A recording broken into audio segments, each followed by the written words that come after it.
Hello everyone, I am Priyanka Gaur. Welcome back to my channel learning with base. तो आज हम लोग इंग्लिश लिटरेचर में 5000 एमसीक्यू सीरीज़ को कर रहे हैं और आज ये है 23rd क्लास। इससे पहले कि अगर आपने वीडियोस नहीं देखी हैं तो आप ज़रूर देखिएगा, उन्हें ज़रूर कंसिडर कीजिएगा। हमने इंपॉर्टेंट क्वेश्चंस उसमें किए हुए हैं। चलिए आज का जो टॉपिक है वो यहाँ से शुरू करते हैं। फर्स्ट क्वेश्चन है, which period marks the real moment of birth of our modern English prose according to Matthew Arnold। Matthew Arnold ने कहा था कि एक जो पीरियड है, आपको उस पीरियड का यहाँ पर नाम बताना है कि कौन सा ऐसा पीरियड है जब से मॉडर्न इंग्लिश प्रोज का बर्थ हुआ है। तो पहले तो एक बार पीरियड देख लेते हैं कि मैथ्यू आर्नोल्ड ने किस पीरियड के बारे में ये कहा था। ऑप्शन है the Elizabethan period, the Jacobean period, the Puritan या फिर द रेस्टोरेशन पीरियड। इसका करेक्ट आंसर है option number D, the Restoration period. So it was the period when English prose moved from antiquity to modern. इसीलिए Matthew Arnold ने कहा था कि Restoration period से मॉडर्न इंग्लिश प्रोज का जन्म होता है। एंड ये इन्होंने कब कहा? जब ड्राइडन का एक वर्क आया, dramatic poesy. So after reading that work he remarked this statement. Now moving to the next question. Poetry in the restoration period was predominantly. restoration period में पोइट्री किस तरीके से लिखी गई, मतलब उसमें मेन क्या चीज़ को डाला गया? लिरिकल पोइट्री थी, सैटरिकल थी या सेंटिमेंटल थी या फिलोसॉफिकल पोअम थी? तो जितनी भी पोइट्री लिखी गई रेस्टोरेशन पीरियड में वो ज़्यादातर सैटरिकल फॉर्म में लिखी गई थी। सैट्रिकल थी, रियलिस्टिक थी, ज़्यादातर हीरोइक कपलेट में लिखी गई, जिसके सुप्रीम मास्टर थे ड्राइडन। इसीलिए रेस्टोरेशन एज को द एज ऑफ ड्राइडन भी कहा जाता है। Moving to the next question, Absalom and Achitophel. Second work है मैक फ्लेक्नो। ये दोनों बेस्ट सटायर्स किसके हैं? आपको ये बताना है। ऑप्शन है ड्राइडन, कॉन्ग्रीव, पोप या फिर Wycherley. Option number A is correct. ये दोनों वर्क हैं ड्राइडन के।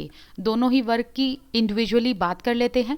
सबसे पहले बात करते हैं एब्सलोम एंड एकिटोफेल के बारे में। ये एक सैट्रिकल पोअम है, जैसा कि मैंने यहाँ पर बताया कि रेस्टोरेशन पीरियड में जो पोइट्री है वो प्रीडोमिनेंटली सैट्रिकल फॉर्म में लिखी जाती थी एंड हीरोइक कपलेट में लिखी जाती थी। 1681 में ये वर्क आया था और इसमें ड्राइडन ने पॉलिटिकल सीन्स को कवर करने की कोशिश की है। उस टाइम के कौन से पॉलिटिकल सीन को इन्होंने कवर किया? तो इस वर्क में इन्होंने पॉपिश प्लॉट को दिखाया है एंड एक्सक्लूजन क्राइसिस को दिखाया है एंड अदर पॉलिटिकल सीन्स को कवर किया है। इसमें जो ये कैरेक्टर है एब्सलोम, ये किसको रेफर करता है? मोनमूथ को।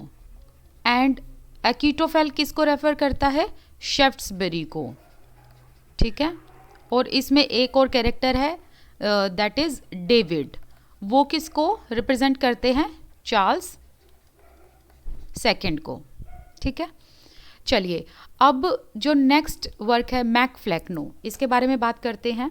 मैक फ्लेक्नो ये एक मॉक हीरोइक सटायर है और इसमें इन्होंने थॉमस शैडवेल पर डायरेक्ट अटैक किया है। Moving to the next question, an important element in Dryden's satire is his dexterity in handling the। आपको ये बताना है कि ड्राइडन ने अपने सटायर में किस चीज़ को स्किलफुली इन्होंने राइट डाउन किया है, अपने वर्क में रिप्रेजेंट किया है। कौन सा ऐसा फॉर्म है? Blank verse, sonnet form, heroic couplet या फिर none of the above. Option number C is correct, heroic couplet. Heroic couplet जो है वो रेस्टोरेशन पीरियड से पहले भी यूज़ हो चुका है, चौसर ने भी इसको यूज़ किया था, लेकिन हीरोइक कपलेट बाद में परफेक्टली यूज़ किया गया by Dryden and Pope. Next question देखते हैं। A satire by Dryden, chiefly personal in content and not very great as a work of art but still immensely popular in its times was. आपको बताना है कि Dryden का ऐसा कौन सा सटायर है जो पर्सनल सटायर है। ये चीज़ ध्यान रखना, यहाँ पर इस लाइन से आपको आंसर पता चल जाएगा। चीफली पर्सनल इन कंटेंट, मतलब वो सटायर पर्सनल सटायर है एंड उसमें जो आर्ट का वर्क है वो उतना अच्छा नहीं है बट स्टिल बहुत पॉपुलर वो वर्क है। ऑप्शन देखिए, एब्सिलोम एंड अकीटोफेल, द मेडल, मैकफ्लेक्नो या फिर हुदीब्रास। ये ऑप्शन तो वैसे ही कट जाएगा हुदीब्रास, क्योंकि ये वर्क है बटलर का। अब आते हैं ये तीन ऑप्शन ए बी सी, इसमें से करेक्ट आंसर है option number B, the medal, क्योंकि ये वर्क इनका पर्सनल सैट्रिकल वर्क था और जो अदर है वो पर्सनल सैट्रिकल वर्क नहीं है। ठीक है, द मेडल के बारे में भी बात कर लेते हैं। द मेडल ये वर्क आया था 1682 में। इन्होंने इस वर्क में विग्स के बारे में लिखा है, मतलब विग्स को इन्होंने अटैक किया है। This epistle was against wigs, और इसमें इन्होंने शेफ्ट्सबरी को अटैक किया है। अब एक चीज़ ध्यान से सुनना, जब ये वर्क आया था द मेडल, तो शेडवेल को ये लगा कि ड्राइडन ने इस वर्क में थॉमस शेडवेल को सटायर किया है, तो इसीलिए शेडवेल ने इस वर्क का रिप्लाई दिया by writing the medal of John base. The medal of John base, ये वर्क किसका है? ये वर्क है शेडवेल का, क्योंकि शेडवेल को लगा कि द मेडल में इन्होंने ड्राइडन ने शेडवेल को सटायर किया, इसीलिए शेडवेल ने इस वर्क का रिप्लाई दिया by writing this work the medal of John base. और एक और राइटर है जिन्होंने इसका रिप्लाई दिया ड्राइडन को by writing the medal reversed, तो वो कौन से राइटर हैं? सैमुअल पोराज। इन्होंने लिखा द मेडल रिवर्स्ड, तो आपको ये चीज़ें पता होनी चाहिए। Now moving to the next question, whose essay on myself, ये ऐसे है on myself, has been held as the perfect example of what a personal essay should be. तो आपको ये बताना कि ये ऐसे किसका है, ऑन माई सेल्फ। ऑप्शन देखिए, अब्राहम काउले, बैकन, ड्राइडन या फिर जॉन बुनियन।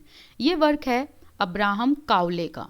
अब्राहम काउले ने ये ऐसे लिखा ऑन माई सेल्फ, और इस ऐसे में इन्होंने कुछ एग्जाम्पल सेट किए उन राइटर्स के लिए जो अपने ऊपर ऐसे लिखना चाहते हैं। तो अब्राहम काउले कहते हैं कि अपनी फीलिंग्स या अपने थॉट्स को सच बताना, मतलब सच्चाई से रखना चाहिए अपने पर्सनल एसेज में। हालांकि अब्राहम काउले ये कहते हैं कि अपने ऊपर जब ऐसे लिखा जाता है तो वो लिखना बहुत मुश्किल होता है, क्योंकि ज़्यादातर राइटर्स या जो भी लोग अपने ऊपर ऐसे लिखते हैं वो हमेशा अपनी सच्चाई रखने की बजाय अपनी तारीफ़ों के पुल ज़्यादा बांध देते हैं।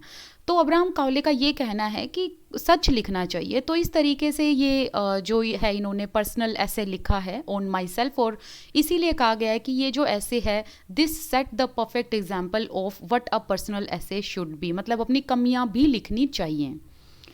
चलिए नेक्स्ट क्वेश्चन है, who is credited for creating the modern prose style through his essays like essay on satire and essay on epic poetry.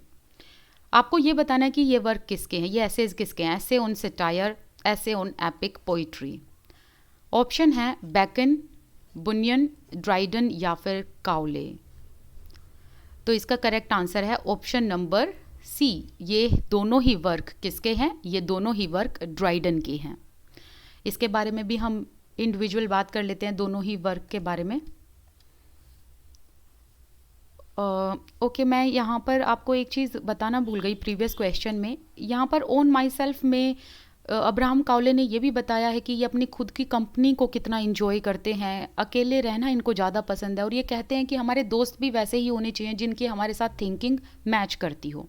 ठीक है, चलिए जो हम कर रहे थे क्वेश्चन उस पर आते हैं दोबारा से। पहले बात करते हैं ऐसे ऑन सटायर की, फिर बात करेंगे ऐसे ऑन एपिक पोइट्री के बारे में। तो देखिए जो ये वर्क है ऐसे ऑन सटायर, इसका एक और नाम जो है ऐसे लिखा जा सकता है ऐसे अपॉन सटायर, तो अपॉन सटायर भी आ सकता है, कंफ्यूज नहीं होना। इसमें इन्होंने चार्ल्स सेकंड पर अटैक किया है, चार्ल्स सेकंड की मिस्ट्रेस पर अटैक किया है, उनके कोर्टियर पर अटैक किया है एंड अर्ल ऑफ रोचेस्टर पर अटैक किया है। अब बात करते हैं ऐसे ऑन एपिक पोइट्री के बारे में। ये वर्क आया था 1668 में और इसका एक और नाम है an essay of dramatic poesy. Okay, तो कंफ्यूज नहीं होंगे आप अब। इसमें और चीज़ आपको ध्यान रखने वाली ये है कि जो डॉक्टर सैमुअल जॉनसन है उन्होंने इस वर्क के बाद ही कहा था कि रेस्टोरेशन पीरियड से ही मॉडर्न इंग्लिश प्रोज का जन्म हुआ है। डॉक्टर सैमुअल जॉनसन ड्राइडन को the father of English criticism भी कहते हैं। ध्यान रखना इस लाइन को, डॉक्टर सैमुअल जॉनसन ड्राइडन के लिए क्या कहते हैं, that he is the father of English criticism. And एक और हैं वोल्टर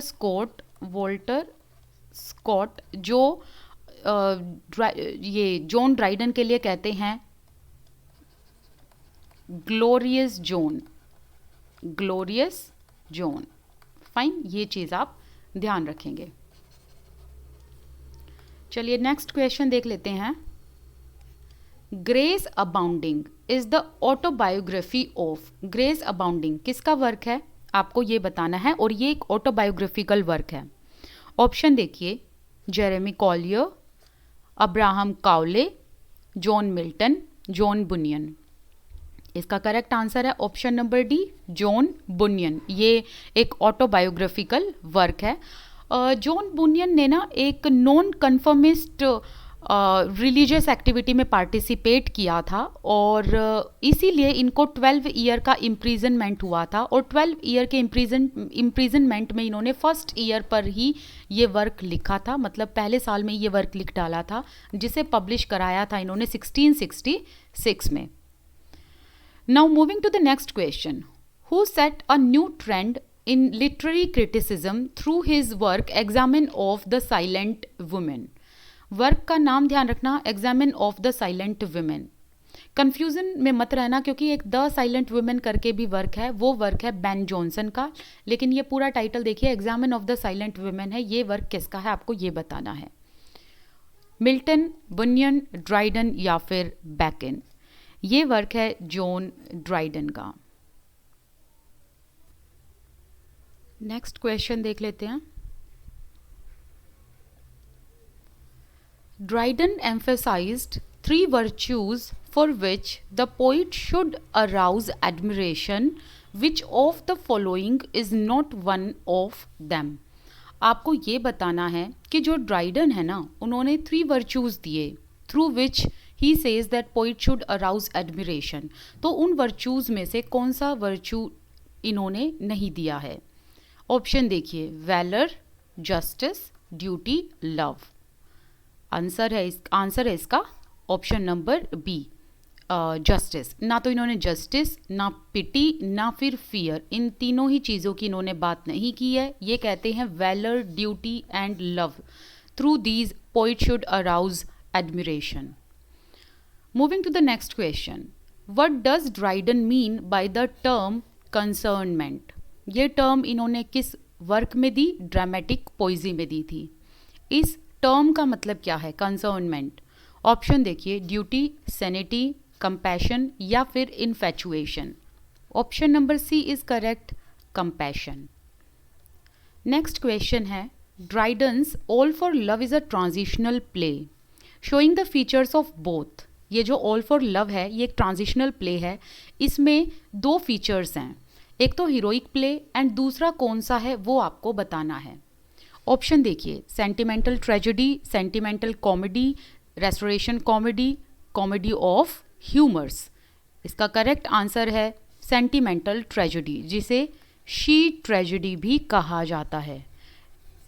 ऑल फॉर लव, चलिए इस वर्क की थोड़ी सी डिटेल में बात कर लेते हैं। ओके, ऑल फॉर लव जो ये वर्क है, ये वर्क किस पर बेस्ड है? ये वर्क है शेक्सपियर के वर्क एंटनी एंड क्लियोपैट्रा पर बेस्ड। ओके, किस पर बेस्ड है? Antony and Cleopatra. जैसा कि हमने इसमें बात की, इन्होंने 2 फीचर्स इसमें यूज़ किए हैं, एक तो हीरोइक प्ले, एक सेंटिमेंटल ट्रेजेडी। तो इन दोनों का ही इन्होंने यूज़ किया है और जैसे कि हमने बात की कि यहाँ पर इन्होंने दूसरा फीचर यूज़ किया सेंटिमेंटल ट्रेजेडी, तो जो ये ट्रेजेडी है ना, it abandons the rhyme scheme, it abandons the rhyming, it embraces the blank verse. तो ये वर्क भी ब्लैंक वर्स में लिखा है। कौन सा? ऑल फॉर लव, ये ब्लैंक वर्स में लिखा गया वर्क है। ऑल फॉर लव के प्रेफिस में जॉन ड्राइडन शेक्सपियर के लिए कहते हैं द डिवाइन शेक्सपियर। ठीक है, ऑल फॉर लव जब इसका प्रेफिस लिखते हैं ड्राइडन, तो यहाँ पर शेक्सपियर के लिए ड्राइडन कहते हैं द डिवाइन शेक्सपियर, क्योंकि ये वर्क किस पर बेस्ड है? शेक्सपियर के वर्क एंटनी एंड क्लियोपैट्रा पर बेस्ड है। और इस वर्क में इन्होंने 3 यूनिटी का ध्यान रखा है जो हमें शेक्सपियर के वर्क में भी देखने को मिलती है, जैसे कि he adhere to the unity of time, place and unity of action. चलिए नेक्स्ट क्वेश्चन देख लेते हैं। The finest example of sentimental tragedy, जिसे शी ट्रेजेडी भी कहा जाता है, और एक और नाम है इसका, पैथेटिक ट्रेजेडी। बताओ, एक ही ट्रेजेडी के 3 नाम हैं जो आपको याद रखने हैं, ठीक है? सेंटिमेंटल ट्रेजेडी, शी ट्रेजेडी या फिर पैथेटिक ट्रेजेडी, कोई भी नाम आ जाए आपको ध्यान रखना है कि ये सेंटिमेंटल ट्रेजेडी के बारे में बात हो रही है। यहाँ पर 2 वर्क बताए हैं, the fair pertinent and John Shore. ये वर्क किसके हैं? जो शी ट्रेजेडी में लिखे गए हैं। ऑप्शन देखिए, Dryden, Nicholas Rowe, William Congreve, Wycherley. काफ़ी इंपॉर्टेंट है ये क्वेश्चन, तो ध्यान से इसको सुनना। इसका करेक्ट आंसर है निकोलस राव। निकोलस राव ने ये दोनों ही वर्क लिखे हैं शी ट्रेजेडी में, क्योंकि सेंटिमेंटल ट्रेजेडी, शी ट्रेजेडी और पैथेटिक ट्रेजेडी एक ही नाम हो गया ये, ठीक है? क्योंकि एक दूसरे के ये क्या कहेंगे इसे, एक ही नाम है, मतलब एक ही चीज़, चाहे आप सेंटिमेंटल ट्रेजेडी बोलो, शी ट्रेजेडी बोलो या पैथेटिक ट्रेजेडी बोलो, आप समझ जाना यहाँ पर हम किस ट्रेजेडी की बात कर रहे हैं। ओके, तो जो सेंटिमेंटल ट्रेजेडी है या शी ट्रेजेडी है, इस टर्म का फर्स्ट बार यूज़, या इस टर्म को फर्स्ट बार किसने यूज़ किया था? निकोलस राव ने यूज़ किया था। Okay, this term first used by Nicholas Rowe in 1714। ध्यान रखेंगे आप ये चीज़। ओके, शी ट्रेजेडी एक्चुअल में होता क्या है? इसमें ना विमेन की सफरिंग को दिखाया गया है, जो बहुत इनोसेंट विमेन होती है उसकी सफरिंग को शो किया जाता है। प्लस या जो विमेन होती है अगर उससे कोई एडल्ट्री हो जाए या कोई सेक्सुअल सिन हो जाए, तो उसकी ट्रेजेडी या उसकी इनोसेंसी दिखाना, तो शी ट्रेजेडी उसे कहा जाता है। और ये फर्स्ट टाइम यूज़ की थी निकोलस राव ने अपने वर्क में, द फेयर पर्टिनेंट जेन शोर। ओके, चलिए नेक्स्ट क्वेश्चन देखते हैं। Congreve achieved immediate success with his first play. इनका पहला प्ले कौन सा है? ऑप्शन देखिए, Double Dealer, Love for Love, Old Bachelor या फिर the way of the world. Option number C is correct, Old Bachelor. पर आपको नाम पता होना चाहिए कि ओल्ड बैचलर में जो मेन प्रोटेगोनिस्ट है वो कौन है। तो इसमें ओल्ड बैचलर जो है उनका नाम क्या है? हार्टवेल, जो कि एक लेडी के प्यार में पड़ जाते हैं, सिल्विया। सिल्विया एक ब्यूटीफुल लेडी होती हैं, एंड ओल्ड बैचलर कौन है? हार्टवेल। ये वर्क कब आया था? 1693 में ये वर्क आया था। नेक्स्ट क्वेश्चन है, Mrs Millamant and Mirabell are the famous characters of. ये किस वर्क के कैरेक्टर है? ऑप्शन है love for love, the beaux stratagem, the provoked wife या फिर the way of the world. Option number D is correct, the way of the world. ये दोनों lovers होते हैं। नेक्स्ट क्वेश्चन है, the restoration comedies such as the relapse, the provoked wife या फिर the कॉन्फिडरेसी, ये तीनों ही वर्क किसके हैं? ऑप्शन देखिए, कॉन्ग्रीव, जॉन वैनब्रू, फार्क्वार या फिर ओटवे। तो ये है वर्क जॉन वैनब्रू के। Option number B is correct. इन तीनों ही वर्क की थोड़ी सी बात कर लेते हैं जो आपको ध्यान में रखना है इनके बारे में। द रिलैप्स, ये इनका फर्स्ट वर्क था, ये इनकी फर्स्ट कॉमेडी थी। जॉन वैनब्रू की फर्स्ट कॉमेडी कौन सी थी? The relapse. इसका एक और नाम है वर्च्यू इन डेंजर। ये वर्क कब आया था? 1696 में ये वर्क आया था। और इसी वर्क का कॉली सीबर ने सीक्वल भी लिखा है, लव लास्ट शिफ्ट। ठीक है, लव्स लास्ट शिफ्ट, ये कॉली सीबर ने इसी वर्क का एक सीक्वल लिखा है। किस वर्क का? द रिलैप्स का, जिसका एक और नाम है द रिलैप्स का, वर्च्यू इन डेंजर। तो आपको ये ध्यान रखना है। नेक्स्ट है the provoked wife. The provoked wife इनकी सेकंड कॉमेडी थी। द प्रोवोक्ड वाइफ जो है ये वर्क इनकम्प्लीट रह गया था, इसको बाद में कॉली सीबर ने कंप्लीट किया और इसका टाइटल दिया द प्रोवोक्ड हस्बैंड। ठीक है, ध्यान रखना, द प्रोवोक्ड वाइफ का फिर कॉली सीबर ने क्या टाइटल दिया? The provoked husband, bye completing this work. Next है द कॉन्फिडरेसी, इसका भी एक और नाम है द सिटी वाइव्स कॉन्फिडरेसी, और ये वर्क आया था 1705 में। तो इसका एक और ऑल्टरनेटिव नेम सबटाइटल क्या है? The city wives confederacy. Okay, तो आज के लिए इतना ही। अगर आपको ये सीरीज़ अच्छी लग रही है तो प्लीज़ आप मुझे कमेंट सेक्शन में ज़रूर बताइए। हालांकि कुछ स्टूडेंट्स मुझे इंस्टाग्राम पर डीएम भी करते हैं, मैं आप लोगों की स्टोरीज़, फिर जो भी आप लिखते हैं मेरे बारे में, जो इस सीरीज़ के बारे में लिख रहे हैं कि आपको ये सीरीज़ काफ़ी अच्छी लग रही है, मैं उसे अपने इंस्टाग्राम स्टोरीज़ पर भी डालती हूँ, क्योंकि मुझे बहुत अच्छा लगता है, क्योंकि मैं इससे मोटिवेट भी होती हूँ और ये सीरीज़ को कंटिन्यू करने का मन भी करता है। अगर आपको ये सीरीज़ अच्छी लग रही है तो प्लीज़ आप मुझे कमेंट सेक्शन में ज़रूर बताइए। आपके कुछ क्वेश्चंस हैं, डाउट्स हैं, वो भी आप कमेंट सेक्शन में ज़रूर ड्रॉप कीजिए। आप मेरे साथ टेलीग्राम ग्रुप पर जुड़ना बिल्कुल मत भूलना, यहाँ पर आपको पीडीएफ मिलती रहती है। And you can follow me on Instagram as well, वहाँ पर आप अपने डाउट्स रख सकते हैं, अपने क्वेश्चंस पूछ सकते हैं। Thank you so much for watching this video. Please take a moment to subscribe my channel. Thank you. This side Priyanka Gaur. I wish you all the best. Keep learning.